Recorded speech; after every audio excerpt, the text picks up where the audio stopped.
صورتش هم بدون چشماش اغلب آشنا میشیم. مثلا گروه کودک پاد باشون آشنا شدیم این بار و خانم عارف نیا که گالری دارن. اینا در واقع پیشنهادهایی که میشنویم اغلب یعنی اون درخواستی که از ما میشه اغلب یه سویه محیط زیستی داره. واقعا ما هر جای ایران رفتیم مسئله محیط زیست وجود داشته. اول آب و بعد زباله. یعنی ما تو داستان سیاه‌کالج این رو دیدیم که چقدر این نگاه وجود داره، حمایت از طبیعت. یعنی انگار که درس به قول آقای درس‌های زیاد در زمینه وجود داره برای ما. با طبیعت راه اومدن، خرابش نکردن، احترام گذاشتن بهش. این من بیشتر توی داستان سیاه‌کالج وجود مهربانانه و مثبت دیدم. و حالا یه داستان دیگه رو کوتاه می‌کنیم و مرخص می‌شیم.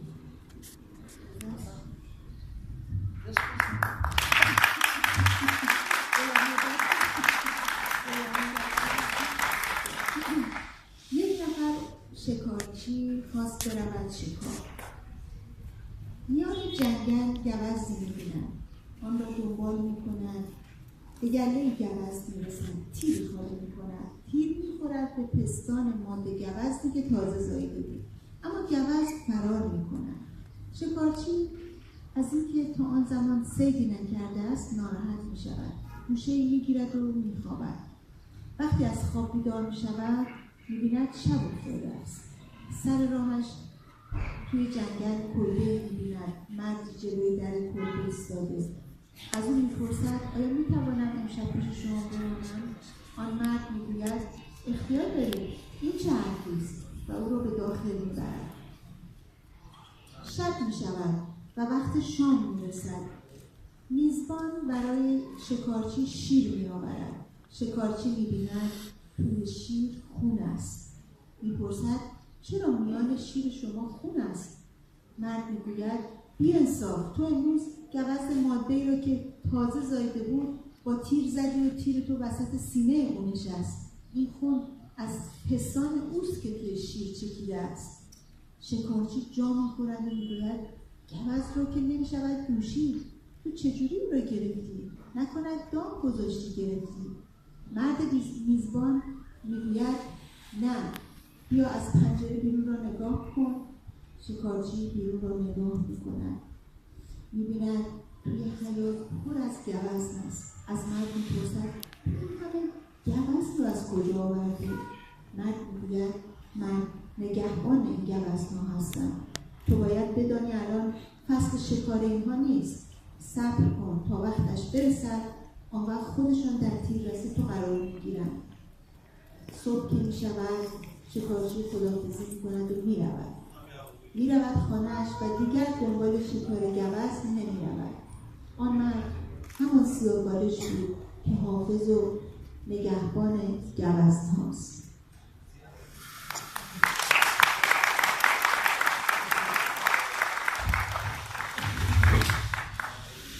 ایت شکاروان بود، خستی باشه شکار. جنگل میانه گوز داریم. نه دنبال کنی گله گوز داریم. ایت تیر خالی کنی. تیر خوره ایت ماده گوز نپستان. که تازه بجدا درست زایمان بود. اما گوز گریزه فرار کنی. چون بعضی کلمات خود بودن ترجمه بود.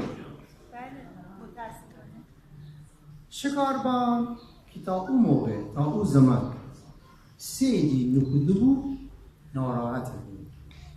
ایتا گوشه گیره و نیخوسته. جخواب که بیداره بید دینه شک کرد. سر راه ایتا جنگل میان ایتا کلهام یا ایتا کلبه دید. دینه ایتا مرده کلبه داره جلو هسته. از اون باورسه تنها نمیشه چی پاره بسته دیگه اختیار داری آنچه حرفیست که بفرما وانا برای کار کنی شب دقیقه و شام وقت فرسید میزبان شکارچی شیر آورد شکارچی دینه شیر میان خون داره پرسید چرا شیر میان خون داره ولی بی انصاف تو امروز تا ماده گوز نه که تازه زایمان بوده بود تازه بجدا بوشته بود تیر امرا بزید که تیر درست اون سینه بسط بیش ها خون جپستان هونه که الان با شکسته گوز تأشیره بود شکارچی جا کنه من چی بگه یعنی چی مگر گوز نشد و دوشیدن تو چطوری اونه بگیفتی نکنه تو دام نبی گوز نبگیفتی مرد میزبان یا اون میزبان یکی نه بیا از پنجره بیرون افنده شکاربان بیرون نگاه دینه حیات پورا بسته جگه وزنم و پرسه ان همه گوز نجا کویا بابدی مرده که من اگه وزنم نگهبانم و بدنی الان شکار بس نیه شکار زمان نیه و صبر بکنی تا وقتش برسه اون موقع خودشان عیدی در تیر رس تو قرار گیرید یعنی تا موافقه قضیه نیه دیگه روایت چرا باید اگه جلوی تیر رس شکار بسیده صبح که به شکارچی خداحافظی کنه و شه و خانه دیگر رو یه دنبال شکار گوز هیچ وقت نشه و مرده و سیاگلش میکی حافظ و نگهدار گوزنن و حیوانات دیگر هم نقل میشه از آقای علی سفری لاسکی ساکن رستم آباد دوربا خیلی متشکرم. دیگه نوبت بخش